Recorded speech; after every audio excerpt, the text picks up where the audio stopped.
Welcome back. My name is Stevo32, former drummer of Sum41, current drummer in my basement. So in today's video, I'm going to bring you my first ever interview. And for my first guest, I have none other than the great Brooks Wackerman. If you don't know Brooks, he is one of the most talented drummers working in music today. He's played with Suicidal Tendencies, The Vandals, Bad Religion, Tenacious D, and he is now the drummer for Avenged Sevenfold. I've known Brooks for over 20 years now, and because he's a friend and this is my first interview, I forgot to do a proper intro, and we just started talking. So here it is. This is my conversation with Brooks Wackerman. So let's keep this casual. This is my first interview.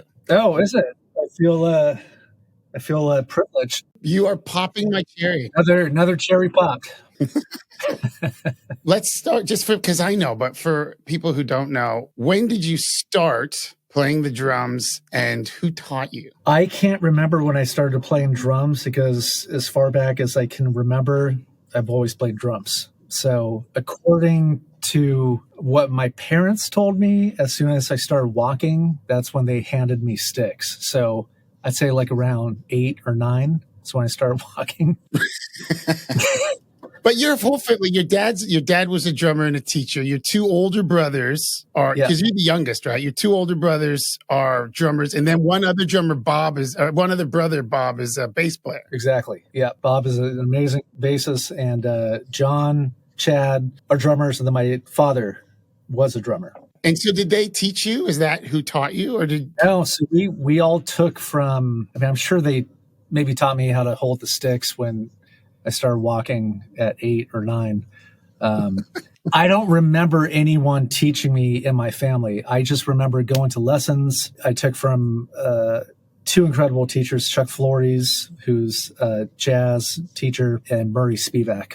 Unfortunately, both are deceased, but Murray taught classical snare drums. We went through stick control, accents and rebounds, Podemsky, the Belson books. And then Chuck would also go through the Belson books, but then more, drum set playing. But yeah, my earliest memories of learning things were from those masters. And then, I took privately for probably 7 years. And then I started playing in bands. Right. And because you've told me about Murray before, and I find him really interesting. I'd never heard of him before. And then I saw your brother Chad's Masterclass about him. That's great. He was Louis Belson's teacher. He was all those old school guys. But then, like Dave Garibaldi, Vinny Colaiuta. Was it all orchestral for him? Like everything was on the snare drum? Yeah. Yeah, everything was on the snare drum, and he formed this incredible technique. Similarities to the Moeller technique, but I believe he did it before the Moeller technique. It's less dramatic. Yeah, in the arms. Less exaggerated. But it still has that Moeller whipping motion, and, it has the economy of motion theory attached to it. And also holding quite loose, but with controlled grip, which is what I've been working on. Yeah. So because I used to hold it so tight and develop some issues in my arm. Yeah. So my fulcrum is pretty much that. That's how I do it now. Yeah. So the stick is controlled by the index, middle, and thumb, and then third and fourth are lightly wrapped around the stick. So when I do my stroke, it's still loose, but I can get power. And that's a very surface explanation of it. He obviously had a much more of a scientific angle to it, but that's pretty much, my fulcrum that I've used ever since I was 9. And you were a good student? He gave you things to do and you would do them? And you would show up the next week and have all your homework done? No, not at all. At the beginning, I was a pretty bad student, and he would remind me that the only reason I was there was because of my family. You're right.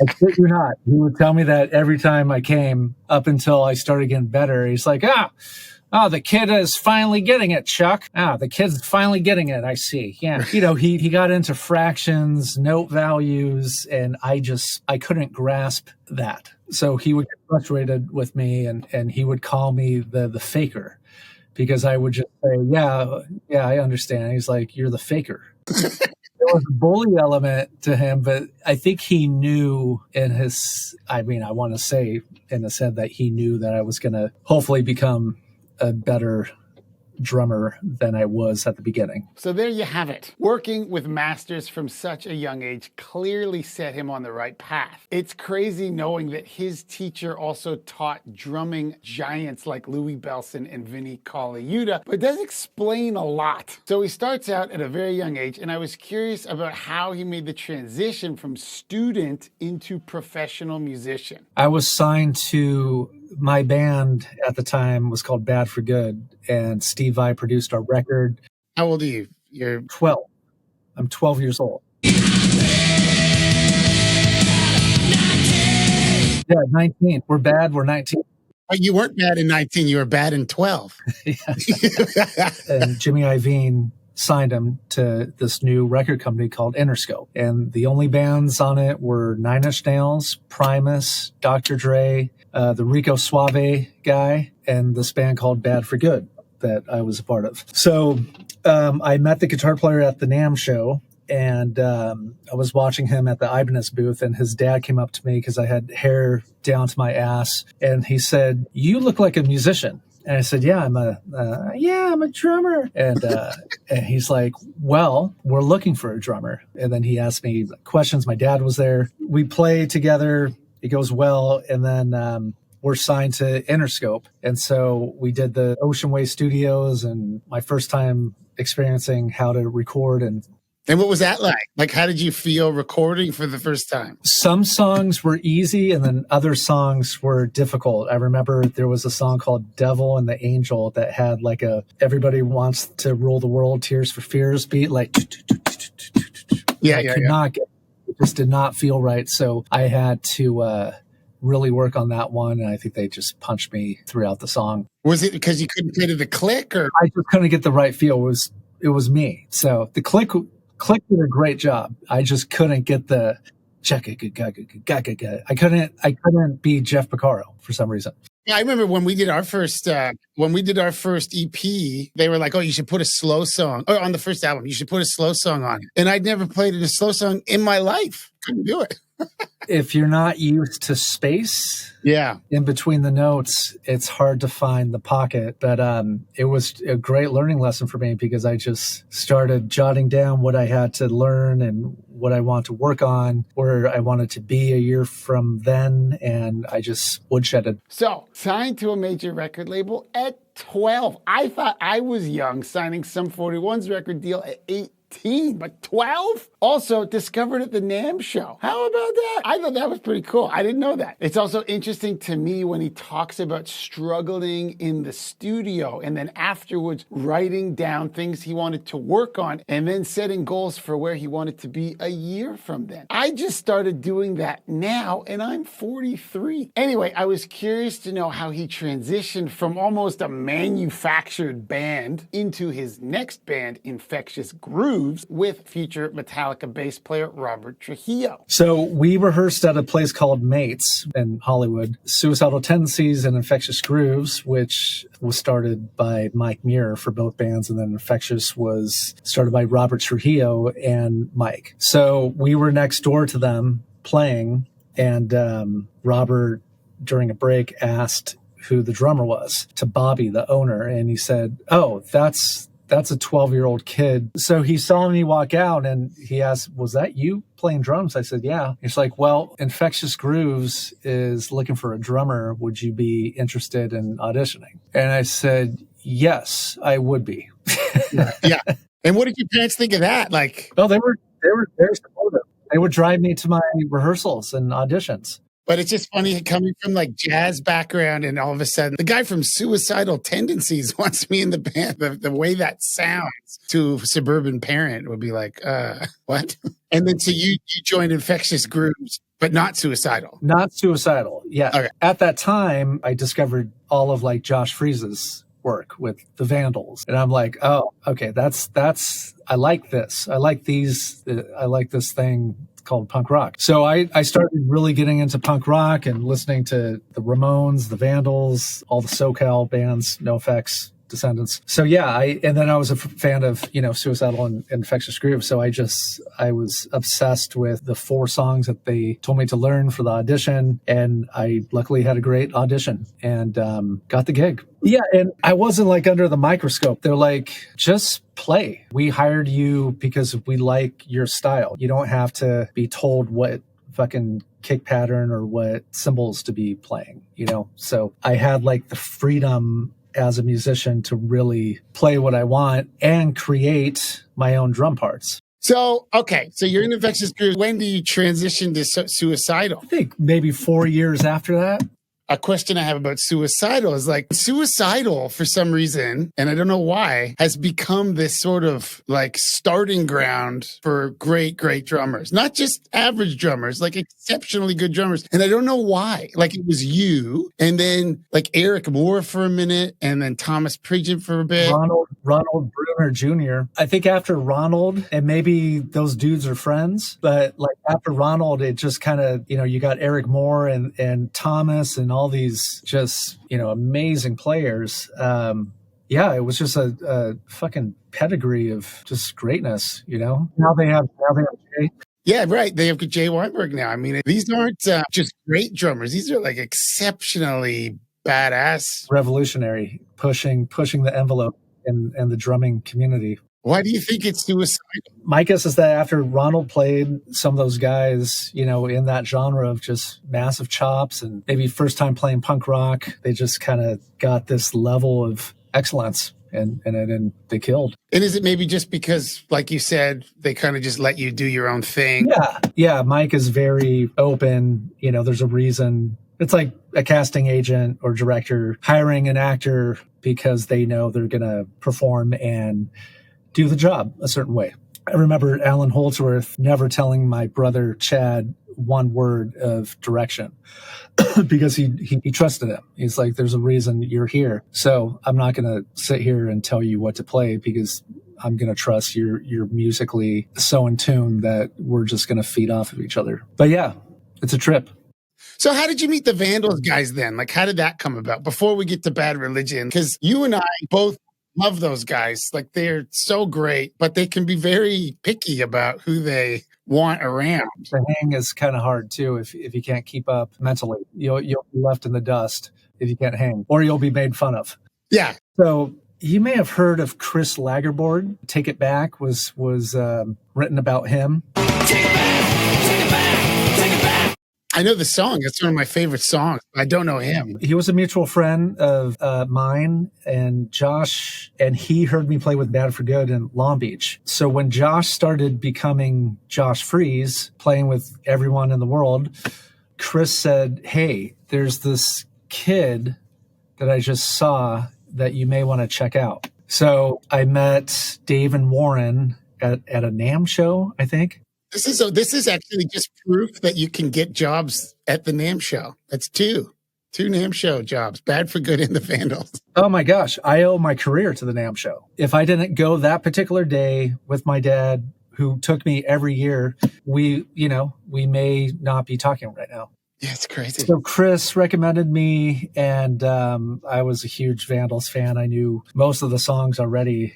And could play them. I was able to play them too. I mean, like I made sure that I was gonna build up my stamina and that I was gonna play with as much power and precision as Josh, because I saw him play. I'm like, I need to work on everything that guy's doing, and I did. And so I was able to play.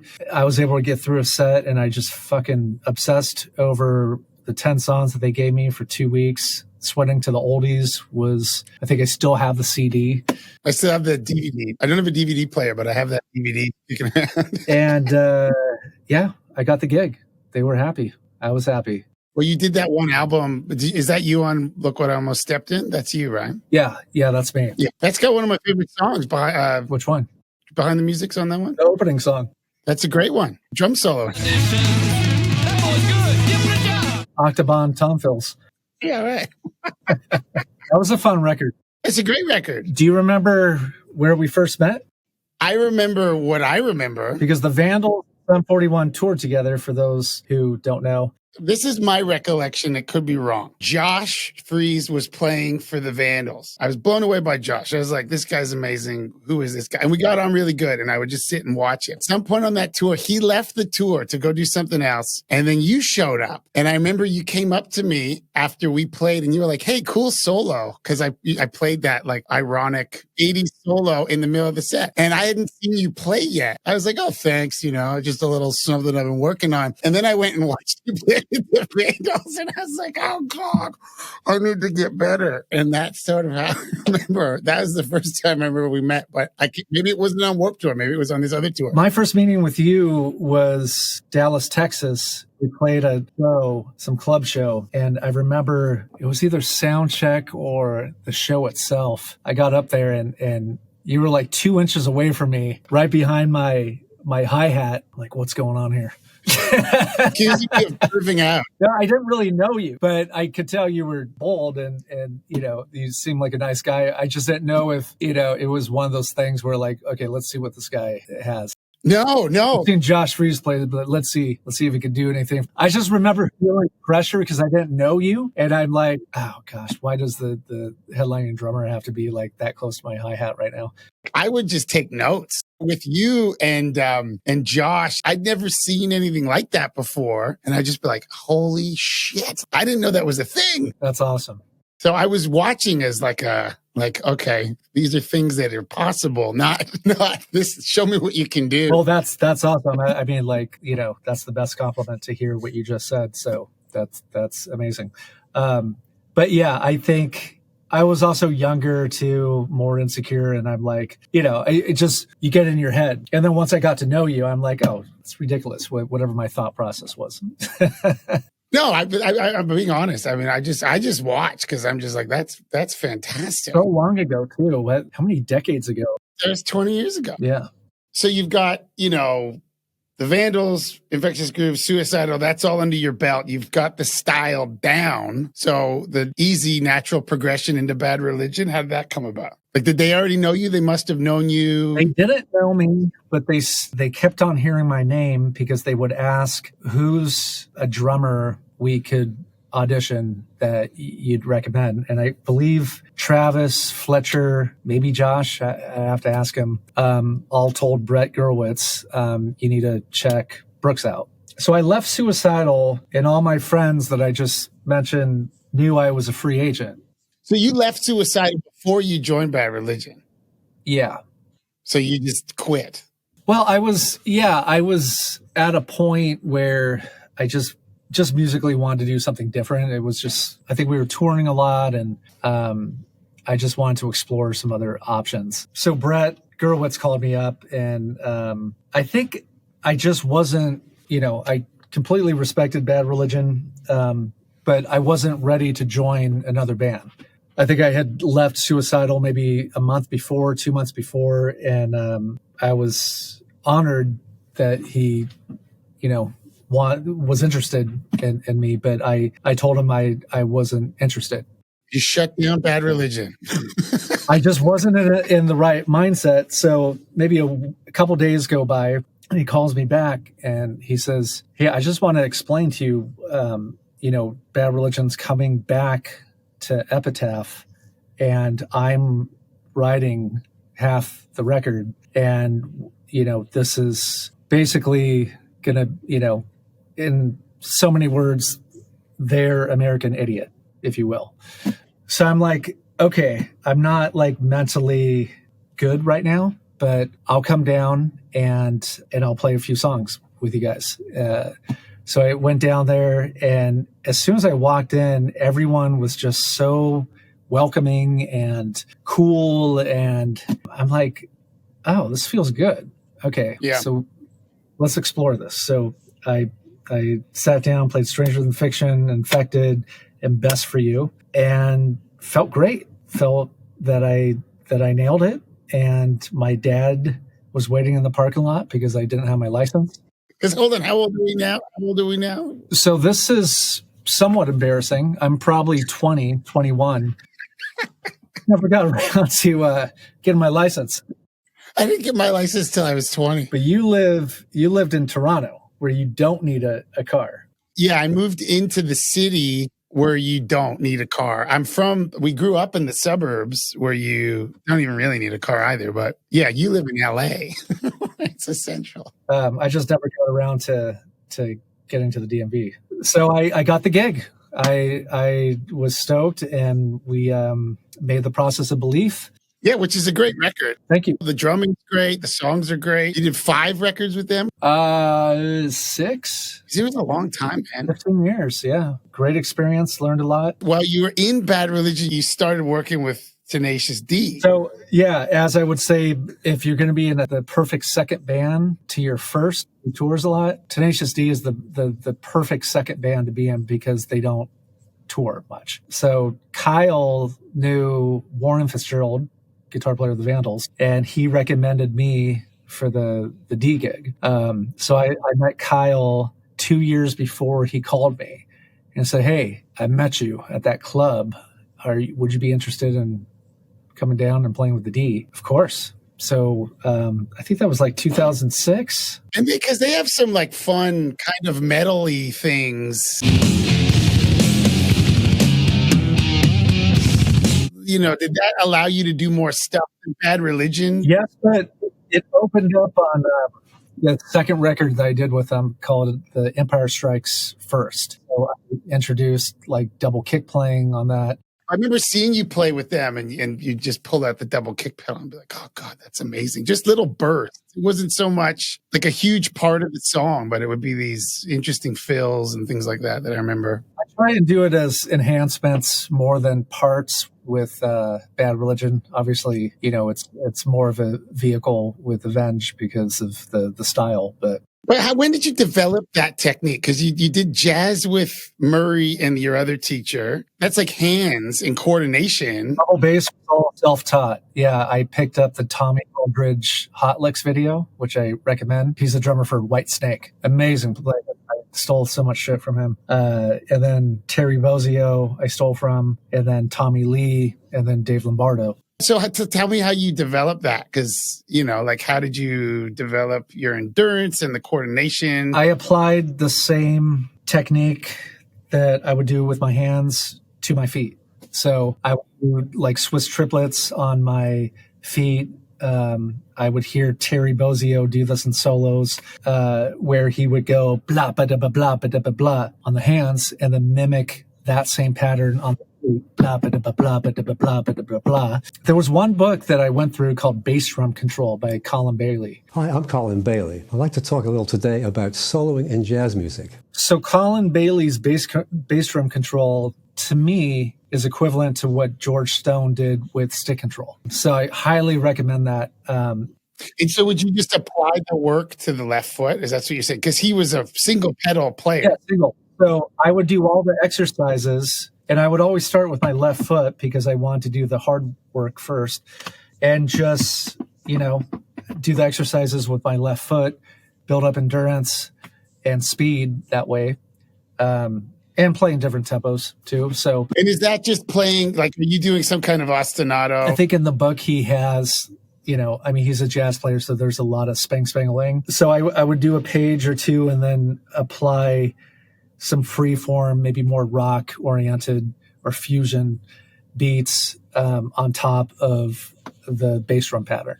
What I've started to do is I've just started to play songs with my left foot, like fast songs, just instead of on my right. It's such an obvious thing because clearly that's how my right foot got better, but people don't do it. But I'll just play entire songs, everything on the left, and that helps a lot. So even live with Avenged, there'll be some songs where I'll just play the pattern with my left foot just to practice.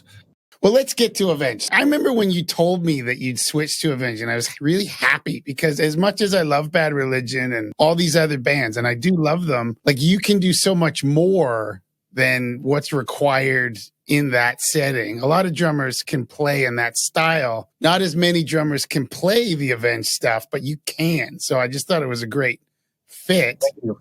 Yeah, I mean, it's like, I mean, it made perfect. I was like, yes, that makes 100% sense.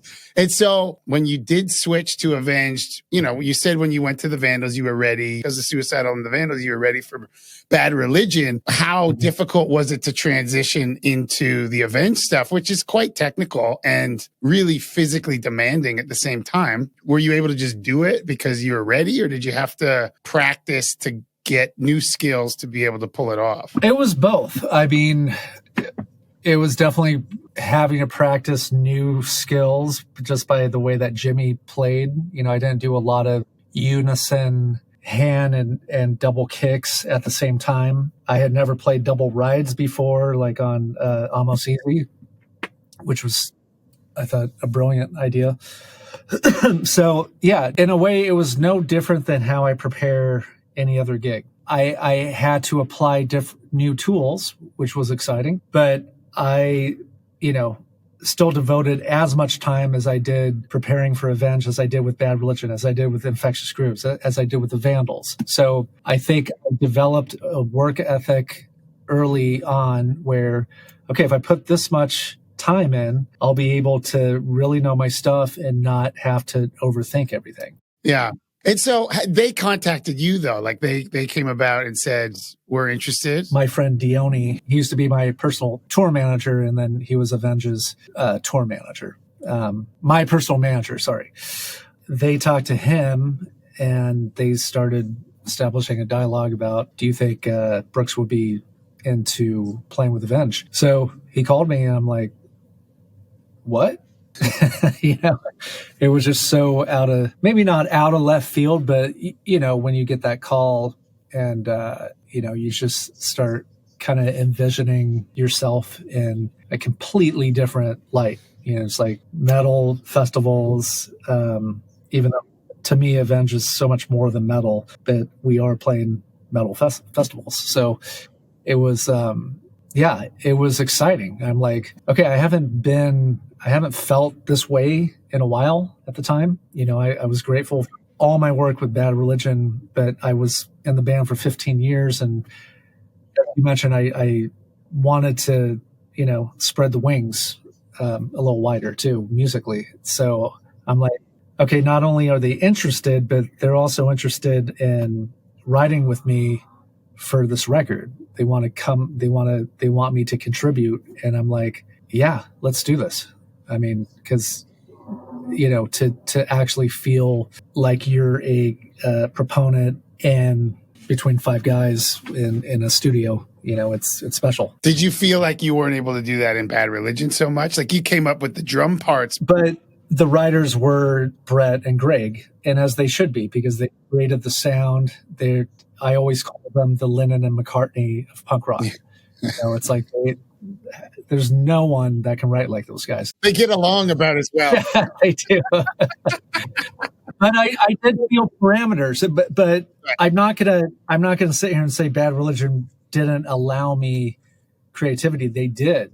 No, you can hear it on the records. Yeah. But I will say once I did the second record with Bad Religion, that's when I really felt like myself. I didn't feel 100% like myself on process. And I think that was A, nerves, B, not knowing the guys, and C, they had all the songs demoed. So by the second record, I was demoing at Brett's house. He wanted to hear what I would come up with, and it was more collaborative. But when you get the Avenged call, it's like, okay, so the Latin beat that I practiced when I was 12, I can now apply this in a song, you know? Right. It's like just the rhythmic possibilities, the creative possibilities. Yeah, because they cover so many different sounds, and then they can get quite metal, but then also quite cinematic. Yeah, like it's an orchestral kind of thing. The first time I heard Little Piece of Heaven, I thought it was a cover band. Yeah, right. I tell those guys, I said, when I had never heard of Little Piece of Heaven before my audition, and I'm like, oh, that's cute. A cover band is doing one of their songs in the ska style. And then when I learned it was them, I'm like, oh, this is great. Like, this is my favorite song. I love it. What did you play at the audition? Like, what did they have you run through? Nightmare, Little Piece of Heaven, Backcountry, I think Buried Alive. Yep, Buried Alive. I think it was just that.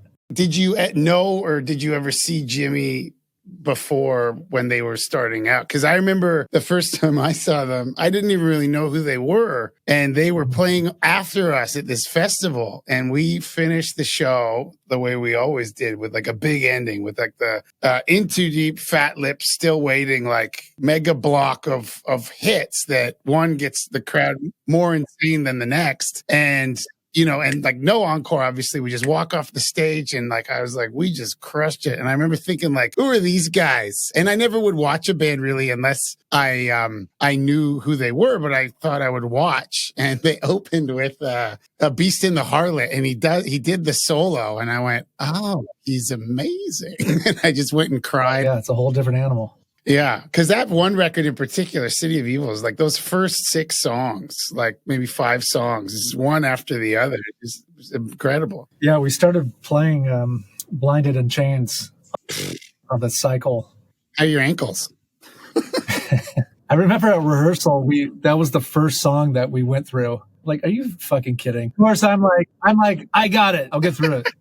And yeah, because the song before that is also really up there. Trash and Scattered, or like Burn It Down, maybe? Oh, yeah. We did both of those songs for a fan club show in Costa Mesa, the observatory, right before Christmas. We played Burn It Down. It was like all the old stuff, and like 4 or 5 songs from City of Evil. It was fun, but yeah, you got to stretch. Yeah, you gotta warm up. And so for the newer stuff, because you guys just put out an album, there's some cool shit going on that album. That one's also quite cinematic. How do you go about coming up with the parts? How long does it take you to write the parts? How do you write them with the band? And then how long does it take you to record everything? Every song's different. I mean, Brian and Matt usually get together before I come in, and they'll have scraps of parts, and then we'll start playing and arrange the songs together. And then other times, some songs or grooves would spontaneously happen. But usually, more times than not, Matt or Brian would have something, and then that would be our, jumping off point. But yeah, I mean, we wrote for a while. This was pandemic time, so we wrote before the pandemic. Pandemic happened, we had to stop and then get back to writing. So that record took about 5 years. And are you guys, so in the pandemic, are you sharing, like they would just send you stuff, you would record at home and send it back? I would mostly go over to Brian's house, and we get together a couple times a week. It was just Brian, Matt, and myself. And then the guys would join later on. But there's a trilogy on that record called God. And I remember, the pace of that, just trying to find the arc of those 3 songs, I think took a while. We knew what we wanted to do, but that for it to come to fruition, it definitely took some time. And then other songs like Game Over, which is the first song on the record, it's just, kind of System of a Down, punk rock song that I think that came pretty easily. So depending on the song, I mean, there's only a few that really came fast. I think most of those songs were pretty well crafted in the studio, and everything demoed is usually how it's going to be played in the studio. And how long does it usually take you? Are you good in the studio? Do you like the studio? I remember not really liking it as much. I think I'd probably like it more now, but at the time I was just like, it's stressful. How can I put this? So to make an Avenged record is not easy. I wouldn't imagine it would be.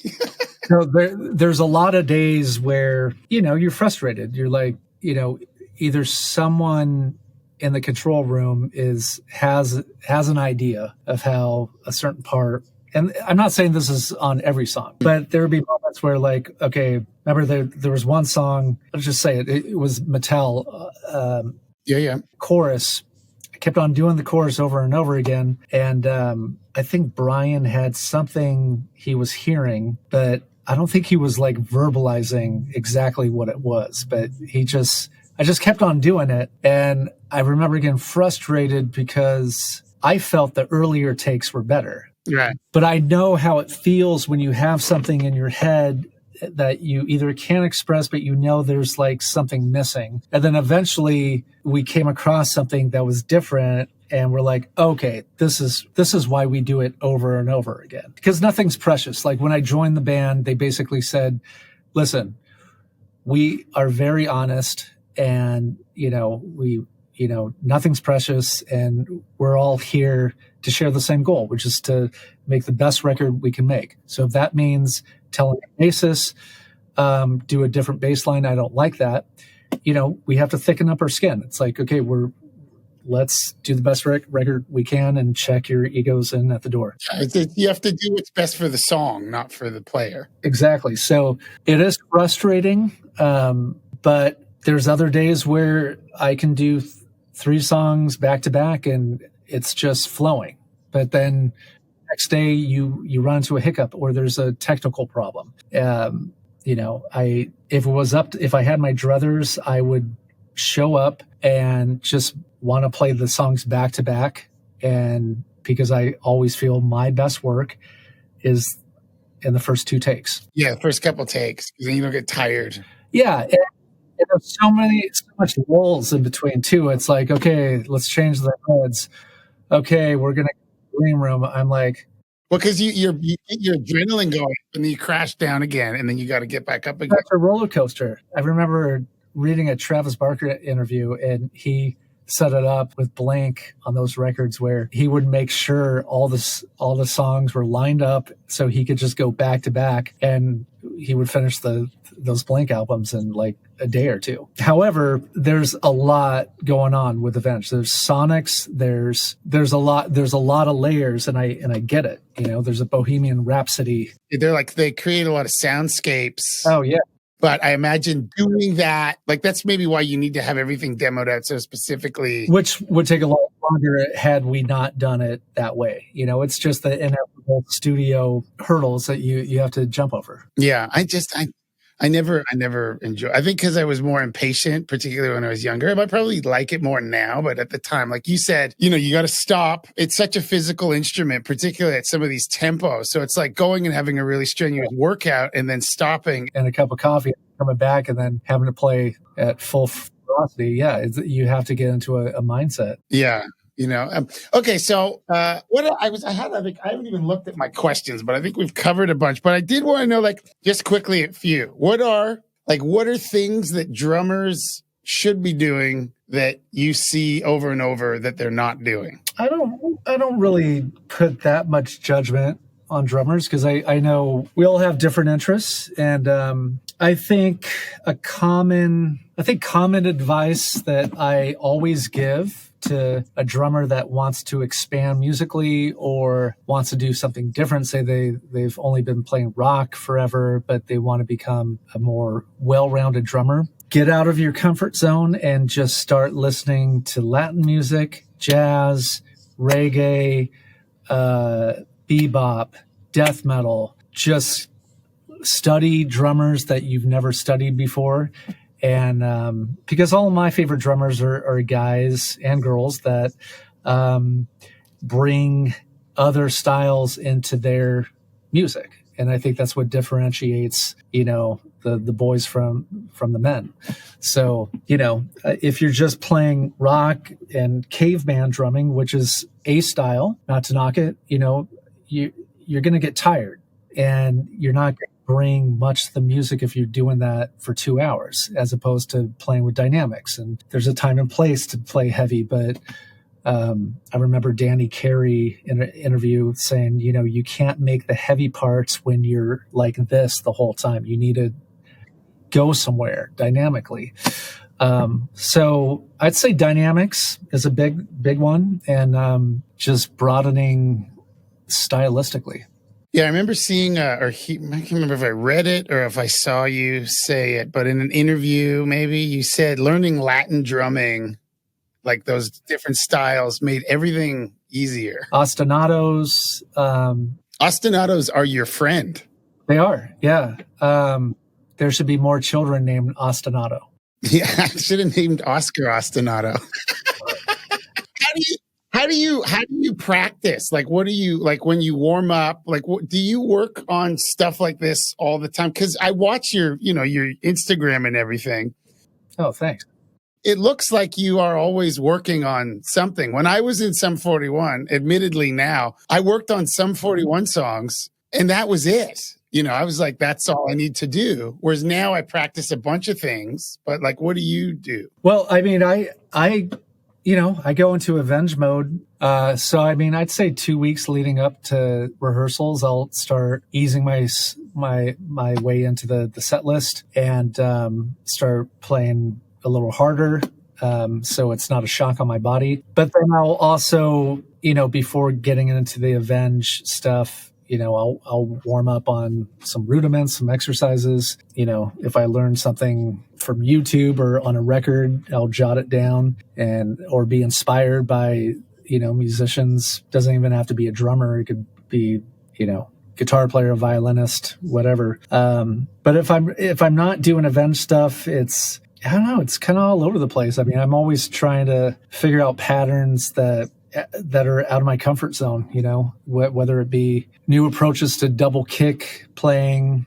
I'm playing a lot of slow tempos these days, where I'm incorporating double kick with just a quarter note ride and a backbeat, and then just doing some just improvising, see what works, and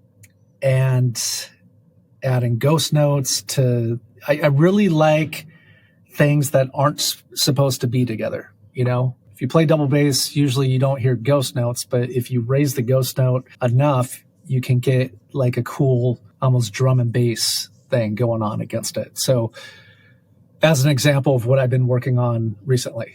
So that's. And is that where you kind of come up with ideas for, like, you'll just remember if something falls out sort of spontaneously, do you record it and just keep it in a little file for later? Yeah, I have voice memos, or it'll just be, I play. It's important for me, if it's uncomfortable, to stick with it until it feels natural. So I can just pull that out of my bag when I'm writing with Avenged. So I kind of, every week's different. How often do you practice every day? Do you practice every day? If I'm home and I've not sick, I'll practice. And what, like every day, like for an hour or two, or as long as you want? Or I mean, I usually at least an hour, but I try and get 2 in, depending on the day. But yeah, if I'm home, I mean, this is what I do.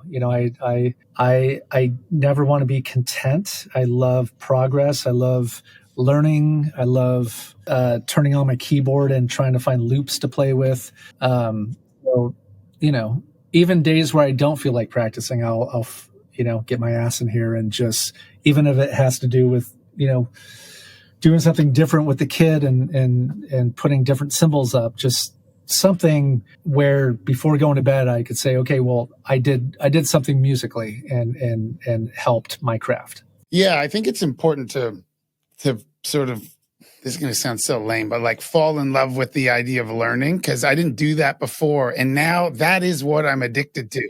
That's the thing that I like, is finding new things that I can't do. And then I work on that until I can do it. And then I move on to another thing I can't do. Like 90% of what I do is looking for things I can't do. And 10 to 20% is just maintenance, like my hands, my feet. Yeah. Remember when you first picked up a pair of sticks and that energy and enthusiasm you had, or when you first played with the guys from Sum 41, how exciting that was, your first show with the band.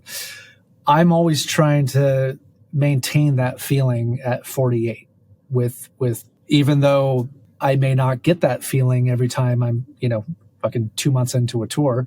It's like, right. Okay, well, when I'm home, I'm always just trying to accomplish something new to give me that charge and I guess stimulation, So speaking of other things you do, and I know we should wrap it up soon, do you want to talk about your two new, because you have a Masterclass, which I have, and it's great. People should check it out. And then you also have your band in Long Beach. Is it Rothschild? Rothschild, yes. We play covers. But then you also have a new project called Missoula. Do you want to talk about that? And then do you want to talk just quickly about your Rush project? Yes, I would.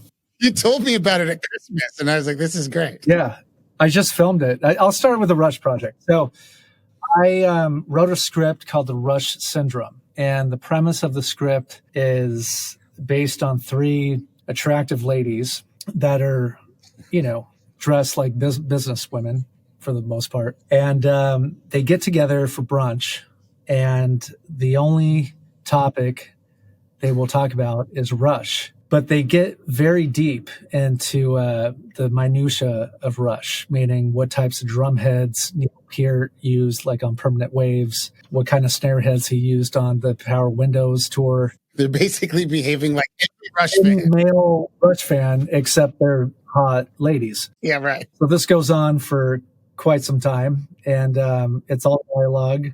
And I just filmed it last week, as a matter of fact, and was really happy with how it came out. And I actually think I might have an edit from my editor after we finish this interview. All right. Well, when it's ready, you'll have to send it, and I'll check it out. Yeah. Maybe I'll put it in the Toronto Film Festival. You should. And then Missoula. Oh, yeah, Missoula. Is a instrumental project that I did. I don't like to say it's instrumental because sometimes that turns people off. It's a musical project that I did with my friend John Koneski, who played with me in Tenacious D. And I had scraps of ideas in my Pro Tools that I wanted these ideas to see the light of day. So I put together some arrangements, and we released an EP a couple months ago, and we're going to release a vinyl hopefully this year with an added bonus track on it. But yeah, we never got together and played. It was all file sharing, and he recorded in his studio and I recorded here in this 10 by 10 whisper room. But it was a lot of fun. Have you checked it out? I have. You showed it to me when we were in California. Oh yeah, that's right. Yeah. I think at the time you'd only released one song on Spotify. Yeah, we released a song per week for 6 weeks. Yeah, right. That's right. Yeah. I think we're going to try and play, hopefully, a show at the Big Potato, if you know that place in L.A. I know the Big Potato. Yeah. Didn't you? You played there with your brother a lot, with Chad. Only one time. Actually, the footage that you're probably referring to, that was my first time playing a whole show there. That show you're referring to was my first time playing a full set there. Yeah, that's when I saw you, and I just seen it, and I had I was like, yeah, because it just, again, the effortless sort of improvisational skill where I still have kind of a hiccup, but then what you said to me is like, I've been doing this since I was 12, and I've only been doing it for 3 years or something. Yeah, but man, I watch your videos. You're doing great. Oh, thank you. I appreciate it. You play with finesse and very musically too. So I've only heard you play rock and punk rock, so it's a nice change to hear you in the style, and you're fucking killing it. Thanks, man. Coming from you, that means a lot. And also that baked potato show that I did with my brother. I mean, like, to have Chad on my left side, who's always an inspiration, and then all these session musicians playing. I mean, there's guys in there that have played with the guys from Dire Straits and Ringo Starr's band, and it was just so inspiring to play with like cats like that who are old school and telling me about guys to check out that I've never even heard of. So what's more stressful, playing with those guys or seeing me next to your hi-hat? You next to my hi-hat. I didn't like that. Don't do it again. All right, I appreciate it. You're my first guest. I'm honored. Thank you. I was looking forward to this. Funny thing is that we've been doing this for the last couple of years when we see each other at Christmas, and the only thing that's missing is a very bummed out David Quackenbush. It's like, can we please stop talking about drums? So to give a little backstory, over Christmas, we spent it with our good friends, the Quackenbushes, and Dave, who's the Vandals. How did it start? You and me? I think it was like leading up to New Year's, and we rented this Airbnb in Palm Springs, and whenever Steve and I were together in this house, we'd be talking drums, and Dave would approach. He was like, Jesus Christ, are you guys still fucking talking about drums? We'd be 4 hours in. We made the silent agreement that we were always going to talk drums, but really get into the fucking nuts and bolts of it whenever Dave was around. So at one point we were talking about Tony Williams drum heads. I think that's when he wanted to wrestle us to the ground. Listen, I do appreciate it. We will do it again next Christmas, but stay in touch in the meantime. And if you guys come to Australia, you let me know and I will get a chair next to the hi-hat and I'll punish you. Okay, thank you. All right, that is it. My first ever interview is officially in the books. I want to thank Brooks Wackerman so much for coming on and being my first guest. To check out Brooks's Masterclass, his side project Missoula, Avenged Sevenfold, or anything else he is working on, I will leave links to all that in the description of this video. Okay, that is going to do it for this video. Would you like to see me do more interviews? If you've got ideas for guests, let me know in the comments and I will try to make it happen. My name is Stevo32. Ika, hi, folks. I'm out.